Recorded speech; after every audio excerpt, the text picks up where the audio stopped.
Welcome to Deca Rankings, where today we're exploring the gods of Mongolian mythology. While Mongolian mythology includes the famous 99 Tengri, 33 additional gods, and 77 Earth Mothers totaling over 200 divine beings, this list focuses only on the most notable and widely worshipped deities with documented stories and traditions. Tengri, Khormusta Tengri. The supreme god of heaven and ruler of all creation, Tengri embodies the eternal blue heaven itself. Known as unknowable and infinite like the blue sky, Tengri created all things and serves as father to all beings. Mongolian rulers from the 6th to 8th centuries believed themselves to be sons of Tengri, deriving their right to rule from his divine mandate. Genghis Khan followed Tengrism and attributed all his conquests to Tengri's will, beginning every declaration with, "By the will of eternal blue heaven." His physical appearance remains unknown, as he is considered a pure force rather than a personified being. Tengri watches over the cosmos and determines the fate of individuals and nations alike. When a ruler acted against celestial law, Tengri would withdraw his support, leading to that ruler's fall from power. The god governs the universe through divine will that can break natural laws to intervene in human affairs. Tengri represents the vast expanse of sky and the supreme unifying power of the universe. He remains central to Mongolian spiritual identity, with Mongolia still poetically called the land of eternal blue sky. Even today, Tengrism continues to be practiced in parts of Mongolia, Buryat, Tuva, and Saka. For the ancient Mongols, the words Tengri and sky were completely synonymous. Khormusta Tengri, the king of the gods who serves as chief administrator of the 99 Tengri and leader of the 33 divine beings. Scholars describe Khormusta as the more active celestial being compared to the abstract supreme Tengri, functioning similar to the Hindu god Indra. His name derives from Ahura Mazda, of the ancient Iranian supreme deity, showing the cultural exchange along the Silk Road. Khormusta is intimately connected to the origin of fire, with legend stating, "Buddha struck the light and Khormusta Tengri lit the fire." He rules the divine hierarchy with both the 99 Tengri and the 33 gods under his direct command. As an active administrator, he handles the day-to-day governance of the cosmos, while Supreme Tengri remains abstract. Mongolian texts describe him using the crow and fox as his faithful agents on Earth. Though he entered the Mongolian pantheon later through Buddhist shamanic syncretism, he became essential to the religion. He leads the group known as the 9 Great Tengri, the Supreme Council of Gods. In Mongolian folklore, even clever foxes could occasionally outwit Khormusta, showing his role in popular stories. His worship spread from Iranian Zoroastrianism through Sogdian Buddhism to Mongolian shamanism. Khormusta represents the bridge between Mongolia's shamanistic past and Buddhist present. By Ulgen, the magnificent creator god whose name combines Bay, meaning rich, and Ulgen, meaning magnificent. He symbolizes goodness and abundance, standing in direct opposition to the dark god Erlik. By Ulgen created the earth, heavens, and all living beings, shaping the land and painting the sky with rainbows. He serves as the patron deity of shamans, spiritual intermediaries who are vital figures in Mongolian religion. As protector of humanity, he watches over mortals and shields them from evil forces and malevolent spirits. His power extends to controlling natural elements, including rain, thunder, and lightning across the steppes. Ulgen has 7 divine sons known as the Akolanla, or White Boys, each governing different domains. His offspring include gods of purity, horses, prosperity, nature, birds, confidence, and blessing. He also has 9 daughters called the Akasla, though their names remain largely unknown to outsiders. In some traditions, he is viewed as identical with Tengri, while in others he ranks just below the supreme god. Approximately 1000 AD, Ulgen represented the Mongolian pantheon at a council of godheads to address cosmic threats. He stands as one of the most benevolent and generous deities in the entire Mongolian pantheon. Erlik Khan, the fearsome god of death and the Underworld, often called the king of the Underworld. According to creation myths, Earth Mother shaped Erlik's body from mud, while Tengri imbued him with divine life essence called Kut. However, Erlik developed feelings of pride, hubris, and arrogance that led to his downfall and banishment. Tengri cast him into the depths of the netherworld, where he became the god of evil and death, sometimes represented by a totemic bear, other times described as having a human body with the grotesque face of a pig. Erlik participated in the creation of mankind before his fall, making him a complex figure of both creation and destruction. He judges all the dead who enter his realm, determining their fate in the afterlife. The god resents being ignored by the living, and when sickness appears in a village, it's considered a sign of his displeasure. To appease him, people must humbly offer sacrifices, or else suffer his wrath through disease and misfortune. Erlik has 9 sons known as the Karauglanlar, or Black Boys, who serve him in the Underworld. His realm represents the necessary balance to creation, embodying the Mongolian understanding that death follows life. Like the Christian devil, Erlik's story is one of a fallen divine being who turned to darkness. Esege Malan, the great Buryat creator deity, considered the highest god and father of all living things according to Buryat tradition. In the beginning, there was only darkness and silence, with nothing to be heard or seen across existence. Esege Malan took up a handful of earth, squeezed moisture from it, and created the sun from that water. He made the moon in the same manner, bringing light to the dark void of primordial existence. Next, he created all living things and plants, populating the earth with creatures and vegetation. He divided the world into east and west, assigning each region to the highest order of gods. Esege Malan rules over the western horizon where the sun sets and the day comes to an end. His son is Solobang Yubin, the morning star who promises prosperity and abundant harvests to those who honor him. The Mongol people perform rituals and make sacrifices to Solobang Yubin to secure Esege Malan's favor for their lands. He convenes meetings of the sky spirits, holding divine assemblies in celestial realms like the Pleiades or upon the moon itself. Often depicted as bald, his head mirrors the barren, expansive sky he commands with absolute authority. His powers are as profound as his responsibilities, conjuring both life and light across the cosmos.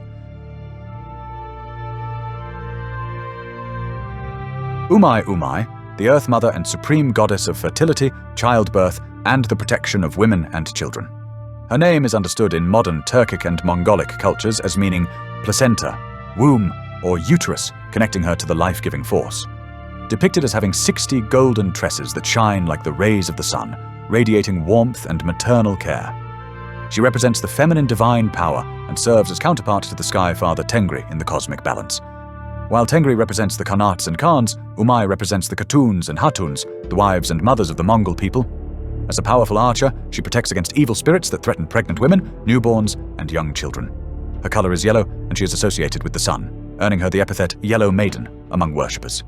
Umai extends her protection to all children of the Mongol and Turkic peoples, though she reserves special love for women in childbirth. She serves as one of the pantheon's diplomats to other gods, being more familiar with foreign deities than most Mongolian gods. The ancient Turks and Mongols believed Tengri and Umai together created humanity after forming the earth itself.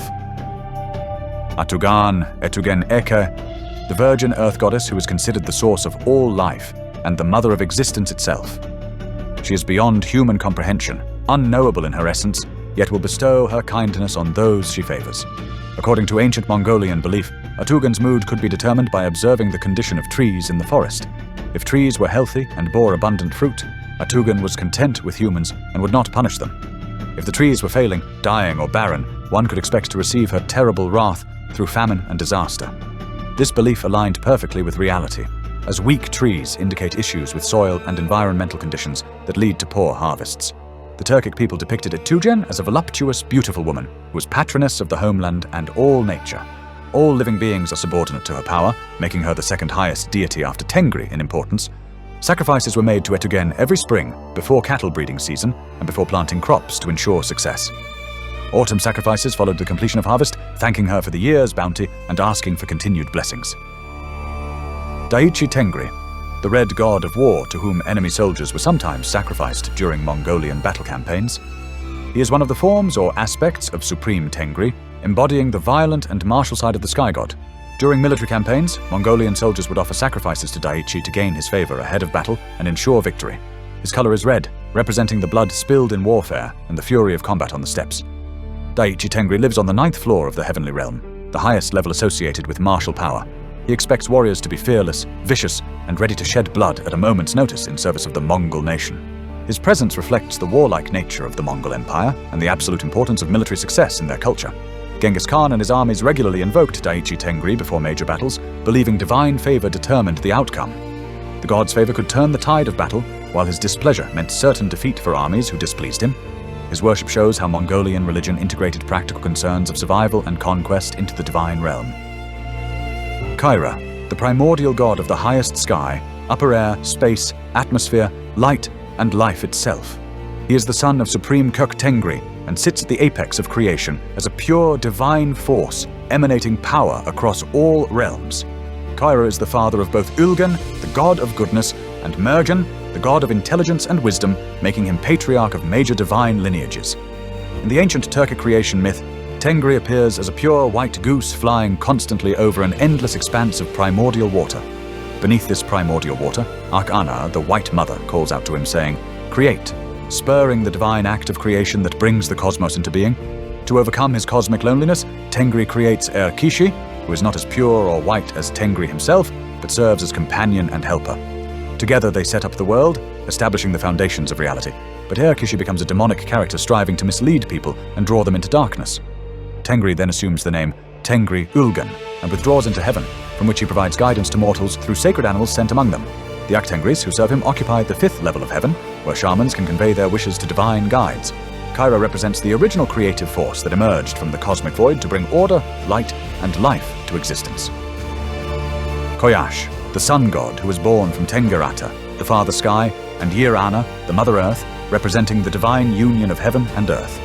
His name derives from the Turkic root meaning to burn, reflecting his fiery solar nature and the life-giving warmth he radiates across the world.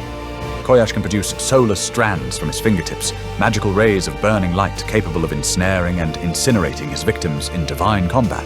He appears as one of the divine offspring following the banishment of Erlik, representing the successful creation attempts of Tengri after the first failure. As the personification of the sun, he brings light, warmth, and the cycles of day and night to the world, governing time's passage.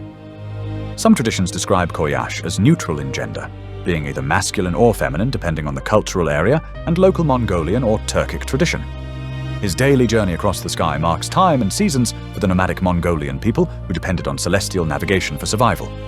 The sun god holds absolute power over growth, as all plants need his light to flourish and all animals need his warmth to survive the harsh winters. His importance to an agricultural and herding society cannot be overstated, as he literally sustains all life on Earth with his rays.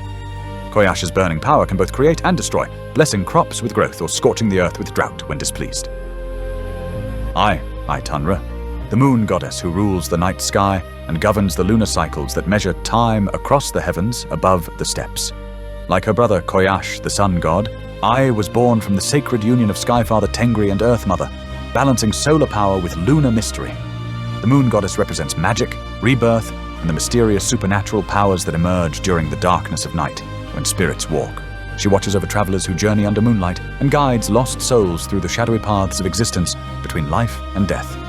Her cycles influence the timing of important rituals, celebrations, and shamanic ceremonies throughout Mongolian culture, as shamans track her waxing and waning. The waxing and waning of the moon reflects the eternal cycle of death and rebirth in the universe, teaching mortals about transformation. Mongolian shamans particularly revere Ai for her connection to the spirit world and the hidden knowledge revealed only in darkness. Her silver light is considered gentler than her brother's harsh rays, providing comfort and illumination rather than demanding strength from mortals. Women especially honor Ai as her cycles mirror their own, connecting feminine power to the cosmic rhythms of the heavens. The moon goddess's influence extends to dreams, visions, and the liminal spaces where the physical and spiritual worlds meet under her watchful gaze. Kuara, the thunder god whose power is comparable to the Norse god Thor in strength and fury. He is the personification of thunder and the soul of Tengri manifested in the storm clouds overhead. Born from Earth, Mother and Sky Father Tengri, Kuara shoots lightning bolts to attack his enemies with devastating force. His flesh and bone are about 3 times denser than similar human tissue, contributing to his superhuman strength and weight. Kuara can lift about 30 tons, and his divine metabolism gives him superhuman endurance in all physical activities. Although thunder is Yildirim in modern Turkic languages, Kuara might be an early Bulgarian variant of Kayra. Some scholars suggest he was associated with Zeus through early contact with Eastern Rome, before both cultures converted to Christianity. The god flies through the skies by unrevealed divine means, riding the storm clouds as his chariot across the heavens. His appearance strikes fear into mortals as his lightning illuminates the steppes during terrible thunderstorms. Warriors invoke Kuara's name in battle, seeking the destructive power of lightning to smite their foes. Ana and Khan, the dual deities of fire, representing the goddess and god aspects of flame's divine power. Ana, also known as Iyesi, is the Mongolian and Turkic goddess of fire, referred to as the Queen of Fire, or Fire Mother. She was born at the creation of the world, at the exact moment when the sky was separated from the earth. Her 60 golden tresses resemble the rays of the sun, identifying her sometimes with Umai, the mother goddess. Khan, also called Ata or Khan, is the masculine personification of fire, known as the King of Fire or Fire Father. He is usually depicted as a red-colored humanoid man riding a brown or black goat across the steppes. Fire is sacred in Mongolian culture, and strict taboos govern its treatment. Never stamp it out, never put rubbish or water on it. Tengri, the chief god, orders 3 fires to be burnt in the human soul, and Od Ana buries and puts out these 3 fires on earth. Turkish people call this process Kemre, the fire that falls to air, earth, and water every year in a cycle. The fire deities protect the hearth and home, blessing families who maintain their sacred flames properly.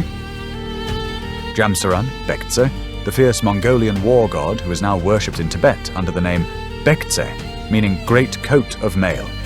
Originally a pre-Buddhist war god of the Mongols, he was later incorporated into Tibetan Buddhism as a powerful Dharmapala protector, depicted with red skin and orange-red hair, possessing 2 arms rather than the multiple arms of other fierce deities.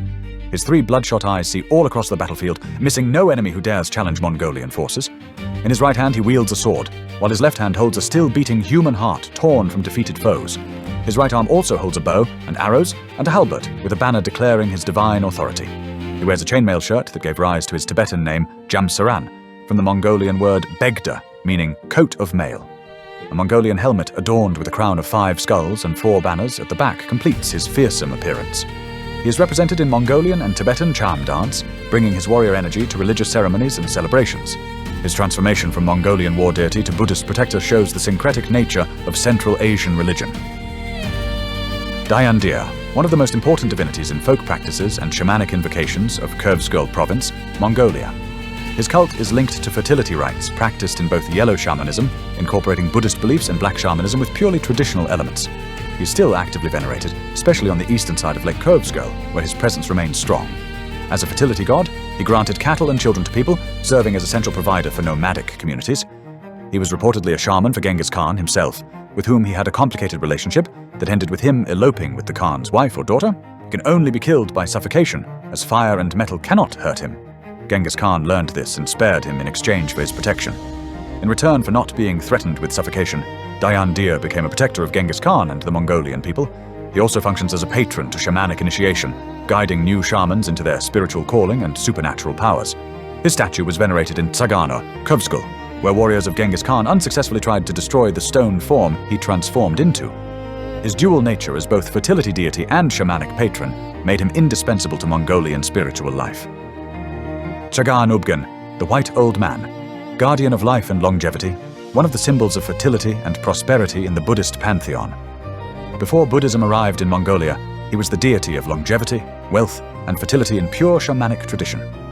His conventional appearance is that of a kindly, bald old man with a long white beard, embodying ancient wisdom and benevolence. He carries a dragon-headed staff, symbolizing his authority, and the Book of Destiny recording all human fates. A deer and a peach tree traditionally accompany him, both symbols of longevity and immortality in Asian traditions. In some versions of mythology, Tsagan Ulgen is the partner of Etugen, Mother Earth, making him consort to the Earth Goddess. The Buddha himself was so impressed with Tsagan Ulgen's wisdom that he declared the White Old Man a saint worthy of veneration. In the charm dance, Tsagan Ulgen is the main character in the Tiger Dance, symbolizing the transition from old year to new. He enters the dance area weak and staggering, but after symbolically killing a tiger, his strength is completely renewed. His story represents the eternal cycle of death, renewal, and the passing of time through the seasons and years. Tungak, the patron god of Mongolian tribal chiefs and the ruler of the lesser spirits of Mongol mythology. He holds special authority over the political and spiritual hierarchy of Mongolian clans and tribes scattered across the steppes. Tribal chiefs would invoke Tungak before making important decisions affecting their people, seeking his divine guidance and approval. His role as ruler of lesser spirits made him essential to shamanic practices, as shamans needed his permission to work with minor deities. Though Tungak is well known throughout Mongolian mythology, very little detailed information about him has survived to the present day. This lack of detail suggests his worship may have been kept secret among the ruling elite and highest shamans. His influence ensured that tribal leaders maintained both temporal and spiritual authority over their subjects through divine mandate. The god's name appears in ancient Mongolian texts and oral traditions, confirming his importance despite the scarcity of stories. He served as intermediary between the supreme gods and the countless minor spirits inhabiting rivers, mountains, and forests. His patronage of chiefs made him vital to maintaining social order and legitimacy of rule across the nomadic Mongolian world. Dayisun Tengri, the spirit who gave Korchi a prophetic vision in the secret history of the Mongols, the oldest surviving Mongolian literary work. In this vision, a cow appeared mooing the divine proclamation. Heaven and earth have agreed to make Temujin the lord of the nation. This prophecy directly validated Genghis Khan's claim to rule, as Temujin was his birth name before becoming the Great Khan. The vision came at a crucial moment when Temujin needed divine confirmation to unite the fractured Mongolian tribes under his leadership. Dayisun Tengri's intervention shows how Mongolian gods actively participated in historical events rather than remaining distant from human affairs. This story became fundamental to the legitimacy of Genghis Khan's rule and the entire Mongol empire that followed. The divine proclamation that heaven and earth agreed emphasized the cosmic harmony behind Genghis Khan's rise to power. As a vision spirit, Dayisun Tengri bridges the mortal and divine realms, delivering prophecies that shape the course of history. Shamans invoke this deity when seeking prophetic dreams or attempting to glimpse future events through spiritual visions. His role highlights the profound importance of divine omens and supernatural validation in Mongolian political and military affairs. Mergen, the god of mind and intelligence who sits on the 7th floor of heaven, presiding over wisdom and knowledge. He is the son of Kayra and the brother of Ulgen, making him part of the divine family that shaped creation. Mergen represents the intellectual aspects of divinity, governing thought, strategy, and the pursuit of understanding across the cosmos. His position on the 7th level of heaven indicates his importance in the celestial hierarchy, though below the supreme creator gods.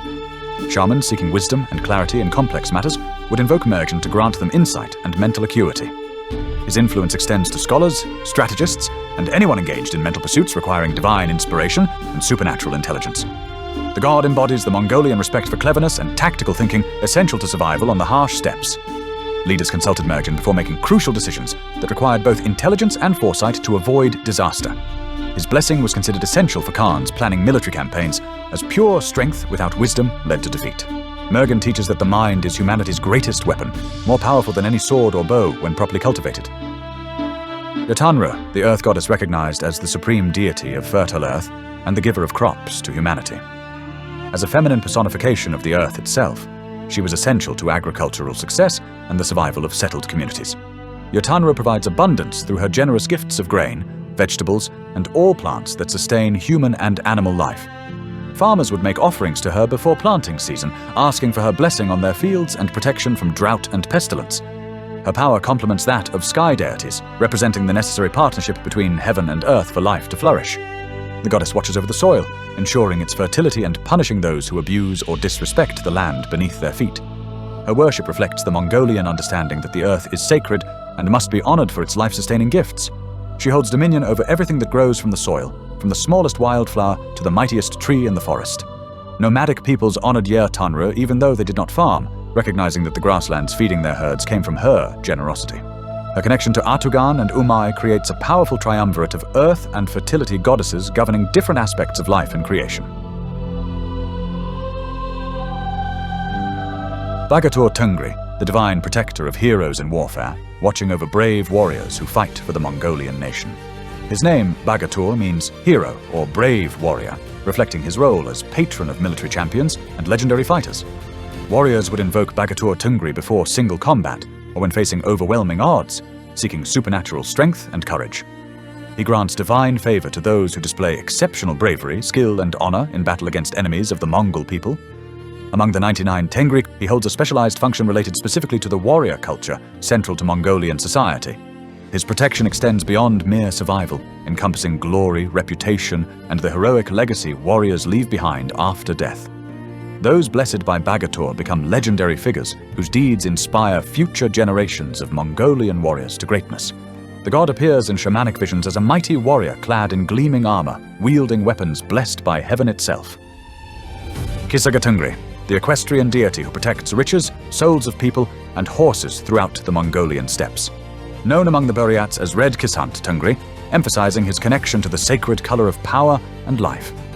As an equestrian deity, he governs the well-being of horses, the most precious possession of nomadic Mongolian peoples. Horses were essential for transportation, warfare, hunting, and herding, making Esege Tengri crucial to daily survival and prosperity.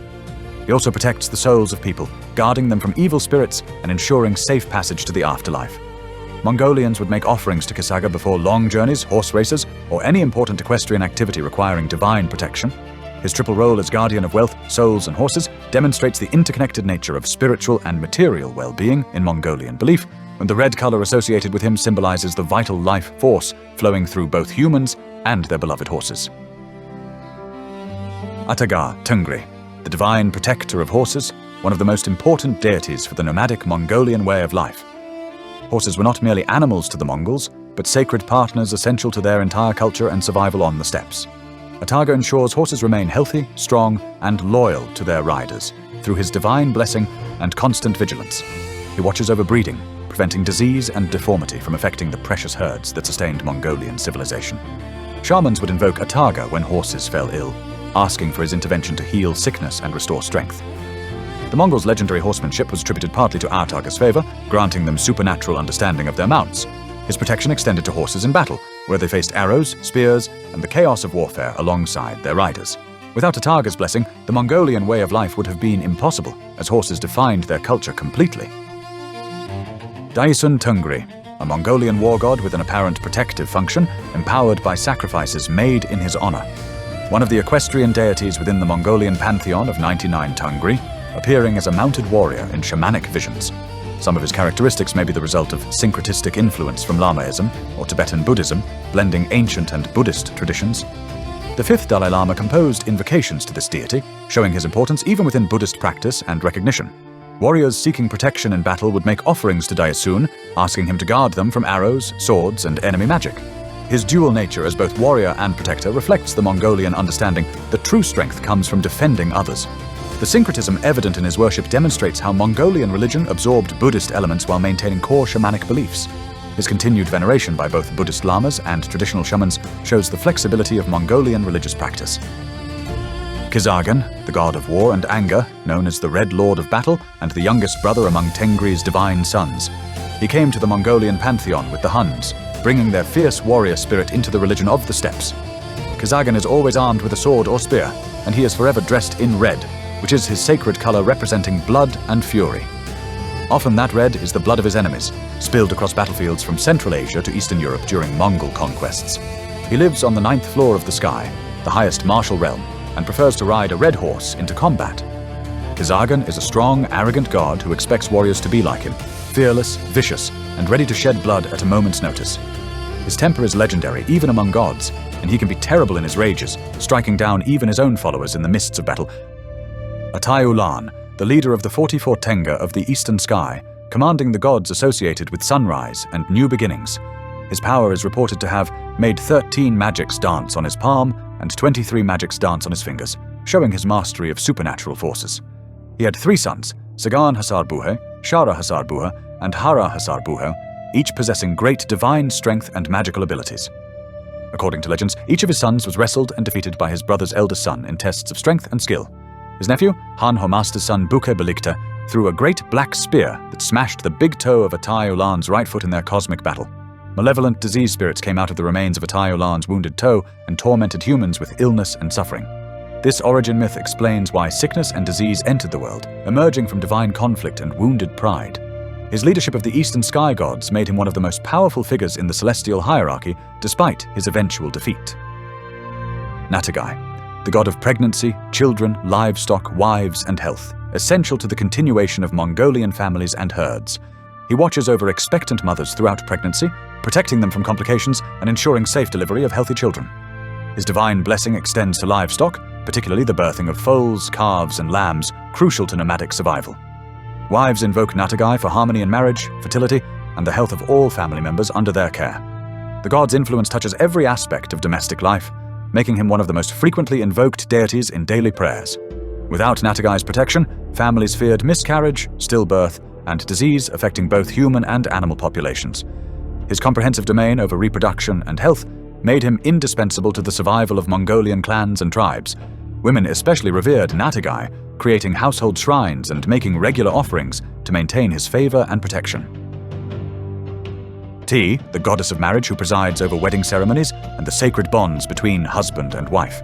She ensures compatibility between partners and blesses unions with harmony, love, and mutual respect throughout the years.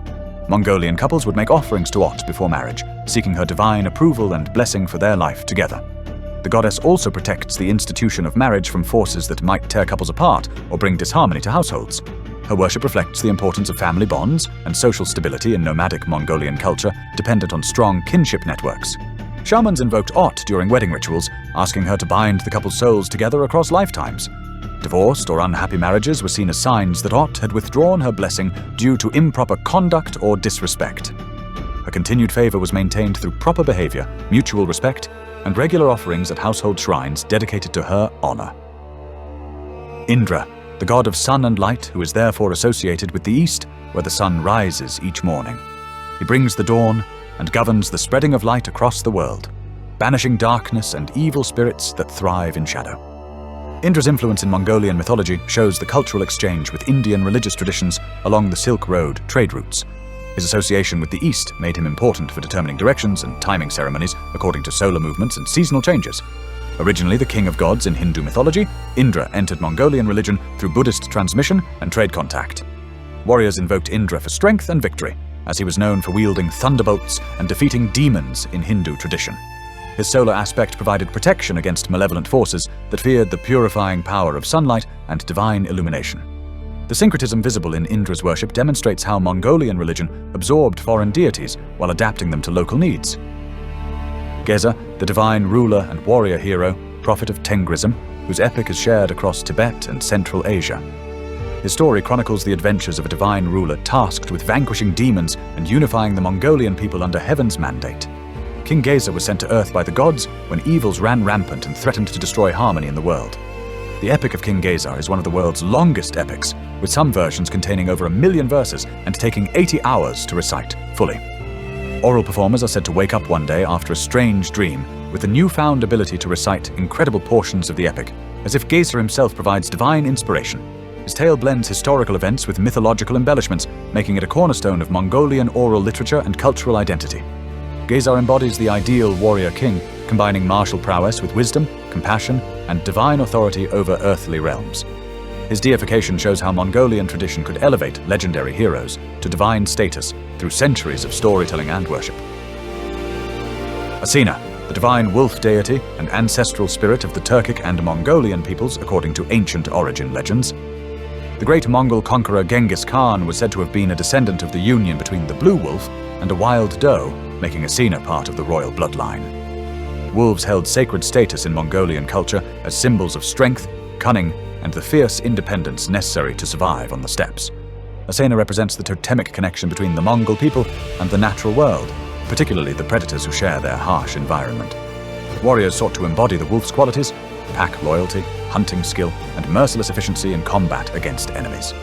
The she-wolf Asena appears in Turkish and Mongolian foundation myths, nursing orphaned human children and becoming the mother of nations. Her divine nature elevated the wolf from mere animal to sacred ancestor, worthy of veneration and respect. Killing wolves was often forbidden or required special rituals, as harming Asena's earthly representatives risked divine punishment.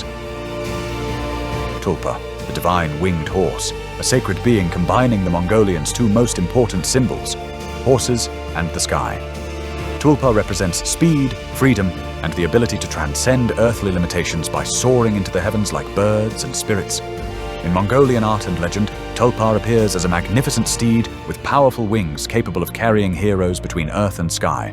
The divine horse serves as a mount for gods and exceptional heroes undertaking celestial journeys or supernatural quests beyond mortal capability. Warriors dreamed of riding a Tulpa, as it symbolized the ultimate achievement of combining martial excellence with divine favor.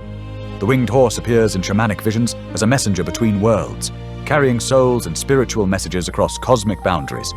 Its presence in mythology reflects the Mongolian reverence for horses elevated to supernatural perfection through divine blessing. Tulpa embodies the Mongolian aspiration to transcend earthly limits while maintaining connection to their most cherished animal companion. Solubung Yubin, the morning star and son of the great creator Esege Malan, bringing promises of prosperity to the faithful. Through Solubung Yubin, Esege Malan offers better harvests and abundant blessings to those who make proper offerings and maintain righteous lives. The Mongol people perform rituals and sacrifices to the morning star, thereby securing his father's favor and ensuring their lands thrive. As the first light before dawn, Solubung Yubin represents hope, new beginnings, and the promise of good fortune in the day ahead.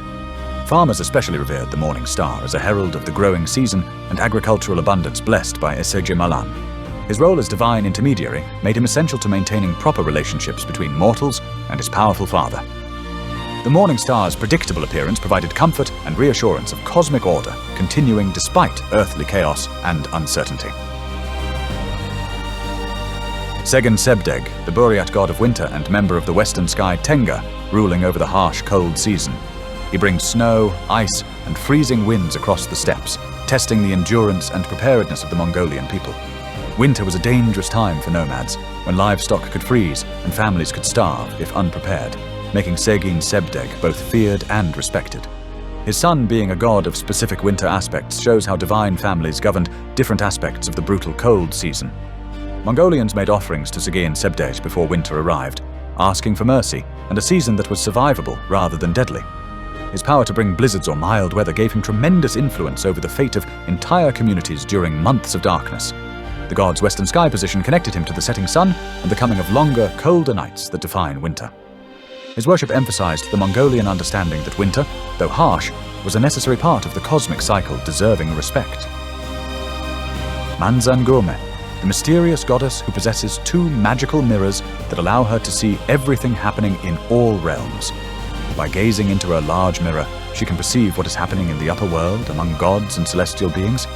By gazing into the small mirror, she sees what is happening on Earth among humans and earthly creatures, missing nothing.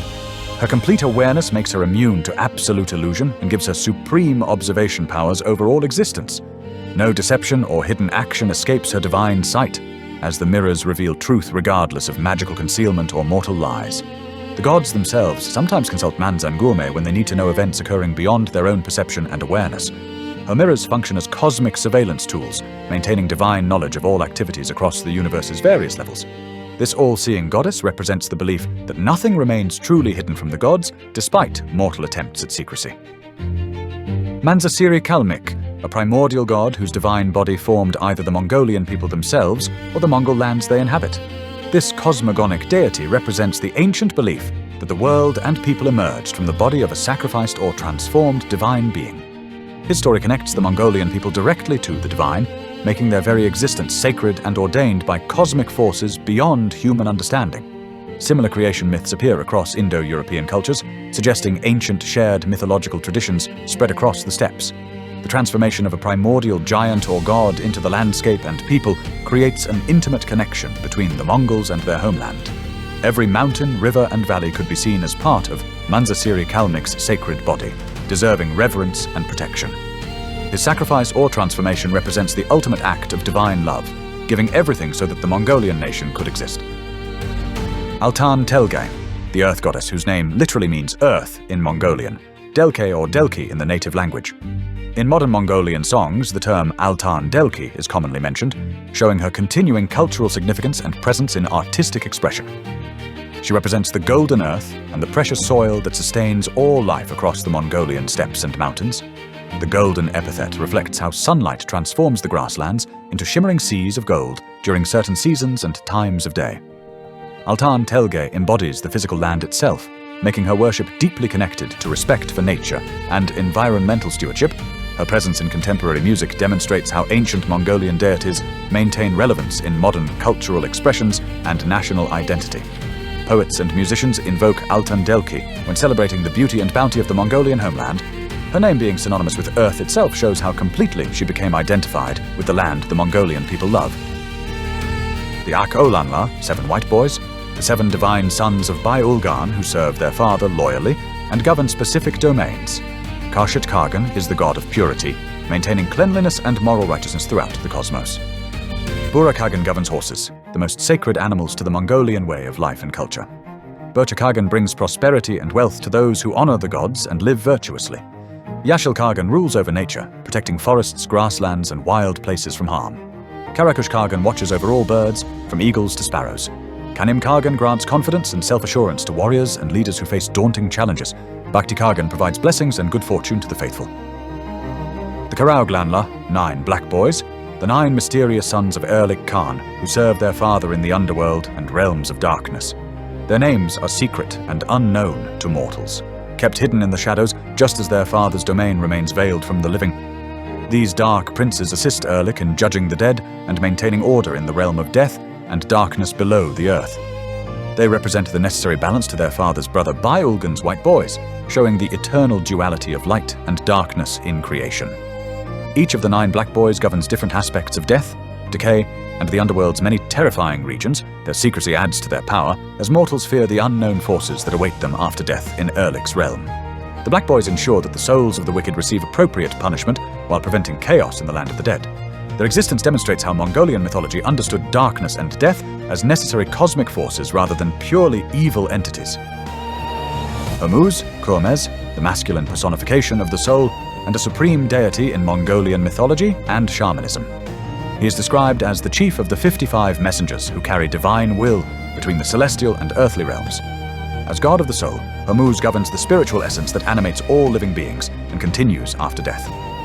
His name reveals Persian Zoroastrian influence, likely derived from Ahura Mazda, showing the cross-cultural exchange along the Silk Road. Shamans work closely with Hormuz when performing soul retrieval ceremonies or helping lost spirits find their way to the afterlife. He ensures that divine messages reach their intended recipients, whether gods communicating with mortals or mortals petitioning the heavens. The 55 messengers under his command form a vast celestial bureaucracy, maintaining communication across cosmic boundaries. Hormuz's role emphasizes the Mongolian belief in the soul's immortality and the ongoing relationship between living and dead. Berkhan, the teacher Buddha figure, showing the syncretism between Mongolian shamanism and Tibetan Buddhism over centuries. He represents Buddhist teachings adapted into the traditional Mongolian religious framework, serving as a bridge between the two spiritual traditions. His presence in the pantheon demonstrates how Mongolian religion absorbed and integrated Buddhist concepts while maintaining shamanic core beliefs. The title Teacher Buddha emphasizes his role as educator and guide in spiritual matters, bringing enlightenment to the Mongolian people. Mongolians began adopting Buddhism in the 13th century, leading to the gradual incorporation of Buddhist deities into the traditional pantheon. Berkhan allowed Mongolians to practice Buddhism while honoring their ancestral shamanic traditions simultaneously without conflict. His worship shows how religions can merge and adapt rather than completely replacing one another in cultural evolution. This deity embodies the religious tolerance and syncretism that characterized Mongolian spiritual life throughout history. Ajarai-Buhe, the spirit of the Lena River, one of the great waterways of Siberia and sacred to the peoples living along its banks. People make offerings to her for blessings and protection when traveling on the river or living in communities dependent on its waters. She watches over fishermen, traders, and all who derive sustenance from the river's bounty and life-giving flow. The Lena River spans over 4,400 kilometers, making it one of the longest rivers in the world and vital to Siberian communities. Ajarai-Buhe's mood was believed to determine whether the river would be calm and generous or violent and destructive during floods. Communities performed annual ceremonies honoring her, especially before the spring ice breakup, when the river could be most dangerous. Her protection ensured safe passage for boats and prevented drowning, a constant threat for those living along the powerful waterway. River spirits like Ajarai-Buhe formed an important category of nature deities in Mongolian and Buryat shamanic tradition. Bayan-Hangai, the spirit who rules over the forest, whom hunters pray to for success before entering the woods to hunt. People are extremely careful not to throw things into the woods, as this might insult Bayan-Aha and cause him to curse the person with bad luck or injury. He protects the birds, trees, and animals of the forest, maintaining the delicate balance between human needs and nature's preservation. Hunters must show proper respect through prayers and offerings, or face the forest spirit's wrath through failed hunts and dangerous encounters. His name, Bayan, means rich or wealthy, referring to the forest's abundance of game, plants, and resources. The spirit enforces sustainable hunting practices by punishing those who take more than they need or waste what the forest provides. Mongolian hunters developed elaborate rituals for entering forests, always acknowledging Bayan-Aha's sovereignty over the woodland realm. His role as guardian demonstrates the Mongolian understanding of nature as a sacred domain, requiring respect and reciprocity rather than exploitation. Thank you for joining us on this journey through Mongolian mythology. If you enjoyed learning about these powerful deities of the steppes, please subscribe to Decca Rankings for more explorations of gods and legends from cultures around the world.